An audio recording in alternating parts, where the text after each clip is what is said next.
Bonjour à toutes et à tous, merci de nous rejoindre aujourd'hui pour cette nouvelle vidéo en matière de fiscalité. Aujourd'hui nous allons faire une vidéo en lien avec la sortie de l'article du journaliste Pierre Januel sur Dalloz Actualité et aussi la communication par l'administration fiscale au Parlement d'un rapport sur les remises à titre gracieux, les transactions et les règlements d'ensemble réalisés au titre de l'année 2019. Puisque par l'intermédiaire de ce rapport donc remis par l'administration fiscale au Parlement, on apprend beaucoup de choses intéressantes sur les moyens de négociation et sur les règlements des contentieux fiscaux par l'administration fiscale. En effet, on y apprend comment l'administration fiscale procède pour régler les contentieux fiscaux les plus complexes en matière juridique et qui sont souvent les plus importants en matière financière. Et surtout, ça permet de comprendre comment l'administration fiscale applique la maxime « il vaut mieux un bon accord qu'un mauvais procès ». C'est dans ce cadre que dans cette vidéo, on va développer une mesure spécifique de l'administration fiscale qui est encore un peu floue et un peu opaque, qui s'appelle le règlement d'ensemble et qui, depuis cette année, fait l'objet d'un rapport explicatif de la part de l'administration fiscale et qui a été remis au Parlement. Ça va nous permettre d'expliquer les mesures de règlement d'ensemble des gros contentieux et de comprendre comment l'administration fiscale procède pour justement clôturer le plus rapidement possible ces contentieux et ces contrôles fiscaux et pour accélérer les rentrées d'argent. Puisqu'on va voir que ce type de règlement d'ensemble en fait va concerner des contentieux très spécifiques, très complexes et va permettre une diminution, voire une annulation totale des impôts mis à la charge du contribuable pour éviter justement un long contentieux fiscal dont l'issue serait incertaine devant le juge de l'impôt. Ainsi, nous allons développer grâce à ce rapport comment est exercé le règlement d'ensemble par l'administration fiscale et surtout pour savoir à qui a bénéficié ces règlements d'ensemble et aussi pour combien, pour savoir quelles ont été les réductions et les annulations d'impôts et de pénalités au profit de ces contribuables. C'est ce que nous allons voir dans cette vidéo.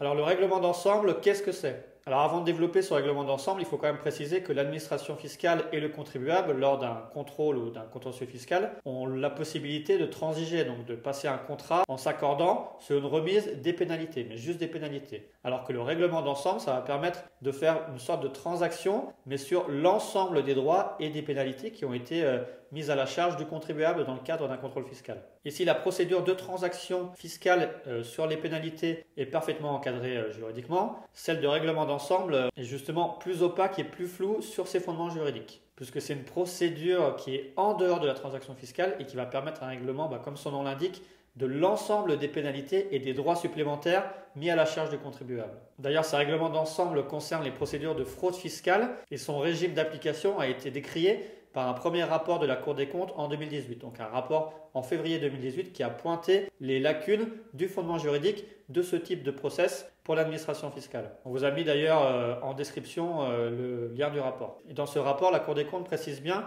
que si les transactions fiscales en elles-mêmes au niveau des pénalités sont bien encadrées juridiquement, il y a un flou et une opacité flagrante au niveau du règlement d'ensemble, puisqu'il est très compliqué de savoir quelles sociétés ou quelles personnes physiques ont pu profiter des règlements d'ensemble et également pour combien. Il n'y a ainsi pas de communication de la part de l'administration fiscale sur ces dossiers-là. Ainsi, la Cour des comptes pointe le fait qu'il y a des remises, voire des annulations d'impôts, donc des droits directs, sans aucun fondement juridique et sans aucune cohérence entre les services, qui empêche d'avoir un fondement légal clairement établi pour l'application de ce dispositif. Alors, l'administration fiscale a quand même apporté une réponse sur la notion de règlement d'ensemble et sur quel dossier elle tend à appliquer ce processus. En effet, elle estime qu'il faut appliquer les règlements d'ensemble, donc à la fois au titre des droits supplémentaires et des pénalités pour les cas les plus complexes, dans lesquels il y a une insécurité juridique quant au traitement final de la procédure et de l'issue finale du contentieux fiscal devant le juge de l'impôt. Ainsi, les règlements d'ensemble ont plutôt vocation à s'appliquer lorsqu'il y a des problématiques d'évaluation, notamment sur des prix de cession ou sur des valeurs de filiales détenues par des holdings, ou lorsqu'il y a une question de droit nouvelle et complexe qui donne une grande insécurité juridique, puisque pas encore traitée par la jurisprudence. Ainsi, l'administration fiscale pousse à appliquer ce règlement d'ensemble pour accélérer la procédure et pour conclure plus rapidement le contrôle fiscal sur le sujet. Alors, comme je l'ai dit, cette pratique est assez secrète, opaque, voire très nébuleuse, puisqu'il n'y avait aucune communication sur le sujet avant 2020, où c'est juste par des articles de presse ou dans la presse spécialisée qu'on arrivait à retrouver des informations sur ces règlements d'ensemble. En effet, on peut citer par exemple la société Amazon qui a communiqué sur ce fait comme quoi elle aurait bénéficié d'un règlement d'ensemble au titre de la déclaration à l'étranger de son chiffre d'affaires qu'elle aurait réalisé en France sur la période de 2006 à 2010. Mais malheureusement, aucun montant n'a filtré. On peut également citer l'entreprise L'Oréal qui elle-même a fait l'objet d'un règlement d'ensemble au titre d'indifférence sur la base imposable de ses filiales, notamment Lancôme Parfums et Beauté, cosmétique active internationale et prestige et collection internationale. Et d'ailleurs, là, on a eu le montant du règlement d'ensemble qui s'est élevé à hauteur de 320 millions d'euros au titre de l'impôt sur les sociétés pour les périodes 2014 à 2018, mais sans aucune pénalité. Et au titre de ces règlements d'ensemble et notamment d'une autre procédure qui est la convention judiciaire d'intérêt public, qui était initialement réservée aux délits de corruption et de blanchiment de fraude fiscale et qui a été étendue en 2018 au délit de fraude fiscale, et qui a permis également en 2017 et en 2018 d'obtenir avec les banques HSBC et Société Générale le paiement d'une amende à hauteur respectivement de 300 millions et 250 millions d'euros. Et d'ailleurs, plus récemment, en 2019, il y a eu également une autre convention judiciaire d'intérêt public signée par Google à un montant avoisinant 500 millions d'euros et qui a également fait l'objet d'un règlement d'ensemble au niveau fiscal. Alors pour ceux que ça intéresse, on vous a mis tous les liens en description sur les montants des amendes et sur les sociétés concernées. Alors comme l'a pointé la Cour des comptes, c'est que cette procédure de règlement d'ensemble en fait n'est pas encadrée juridiquement, donc comme on l'a dit, et qu'il n'y a aucune règle formelle qui permette de décrire la procédure et de faire respecter les droits à la fois du contribuable et à la fois en matière de connaissance des contentieux et des contrôles fiscaux qui ont donné droit à cette procédure. Ainsi, aucune traçabilité ou contrôle de cette procédure ne peut être effectué au niveau national. C'est ainsi que la Cour des comptes avait demandé une clarification nécessaire de ce dispositif et une information plus grande. Alors suite à ce rapport, il y a également eu un nouveau rapport effectué par la députée en tant que rapporteuse spéciale, la députée Madame Christine Pires-Beaune, qui a également formulé les mêmes réserves au niveau du dispositif de règlement d'ensemble et réaffirmé le besoin d'une traçabilité et d'une transparence plus accrue au niveau du dispositif de règlement d'ensemble, afin d'obtenir des vrais chiffres sur ce dispositif et également d'obtenir plus d'informations sur les contribuables concernés, à la fois entreprises ou personnes physiques. C'est ainsi que grâce à un amendement, on a pu modifier l'article 251 du livre des procédures fiscales afin qu'on ait une information notamment au titre du règlement d'ensemble et aussi des conventions judiciaires d'intérêt public. Parce qu'en effet, l'administration fiscale elle-même reconnaissait qu'elle n'était incapable de fournir ces informations pour toutes les procédures de règlement d'ensemble effectuées depuis 2011. Ainsi, à la suite de tous ces rapports, donc que vous avez en lien en description, l'administration fiscale a été forcée de fournir elle-même son rapport au Parlement. Et c'est ce rapport qui a été communiqué en octobre 2020 par l'administration fiscale au Parlement et qui va nous permettre de savoir un petit peu mieux en quoi consiste ce règlement d'ensemble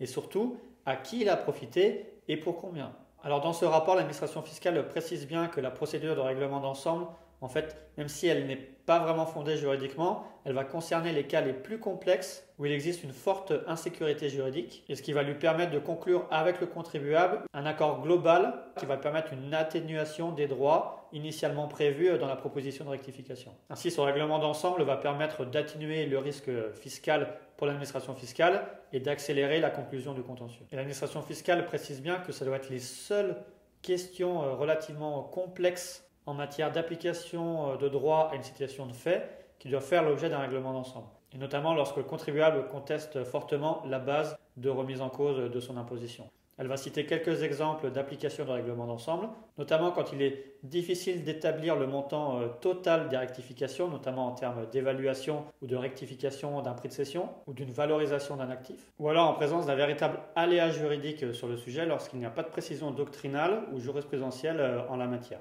Ainsi, l'administration fiscale précise que ce règlement d'ensemble concerne le montant des droits et également les pénalités afin de maximiser les montants engrangés tout en minimisant le risque contentieux. Et elle précise également pour sécuriser cette procédure que comme elle relève d'un fort pouvoir d'appréciation, même si elle peut être faite au niveau des brigades de vérification, il faut quand même l'avis définitif d'un cadre membre de l'équipe de direction. Alors on peut quand même pointer le fait que ces explications, même si elles permettent d'encadrer un peu mieux juridiquement la possibilité de mettre en place un règlement d'ensemble, on n'a quand même pas un cadre juridique précis pour ce dispositif. De même, on va voir qu'au niveau des personnes qui ont bénéficié et également du montant total des abandons des rectifications et de l'atténuation des impôts, on a également des informations qui vont être parcellaires. En effet, l'administration fiscale précise bien dans son rapport remis au Parlement qu'elle met en lumière seulement les principaux redressements et n'informe pas le Parlement sur la totalité des procédures qui ont fait l'objet d'un règlement d'ensemble. Ainsi, au titre des principaux règlements d'ensemble, on apprend quand même qui en a bénéficié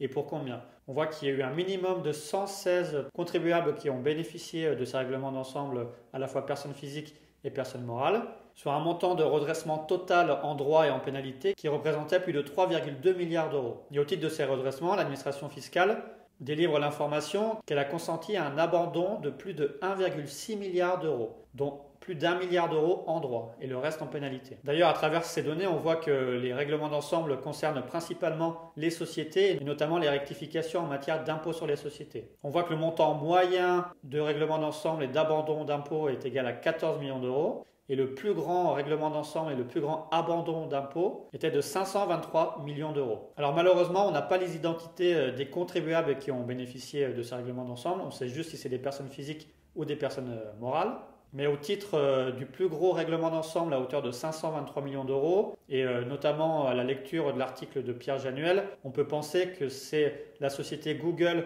Google France et Google Irlande qui a bénéficié de ce règlement d'ensemble, puisque sûrement, comme vous le savez, Google faisait l'objet de poursuites à la fois au niveau pénal et au niveau fiscal pour fraude fiscale, puisqu'ils étaient considérés avoir un établissement stable en France et payer de l'impôt sur les sociétés à ce titre. Mais en 2019, malgré avoir gagné devant la Cour d'appel administrative, Google a préféré transiger avec l'administration fiscale, à la fois au plan pénal et à la fois au niveau fiscal, afin de mettre fin aux poursuites pour fraude fiscale aggravée qui ont été engagées en 2015. Ainsi, Google France et Google Irlande s'étaient engagés à verser plus d'1 milliard d'euros à hauteur de 500 millions d'euros pour la convention judiciaire d'intérêt public et le reste en règlement d'ensemble. Donc on retombe à peu près sur nos 523 millions d'euros. De même, en 2019, l'administration fiscale, dans son rapport, indique qu'il y a eu un deuxième contentieux qui a donné lieu à une convention judiciaire d'intérêt public au profit de la société Carmignac Gestion SA au titre d'une procédure pour abus de droit constitutif d'une fraude fiscale portant sur la période 2010-2014. Et par cette convention judiciaire d'intérêt public, la société Carmignac Gestion SA a dû payer une amende de 30 millions d'euros et dans le même temps a fait l'objet également d'un règlement d'ensemble au niveau fiscal. Ainsi, pour résumer, on voit que par ce rapport, l'administration fiscale commence à donner des informations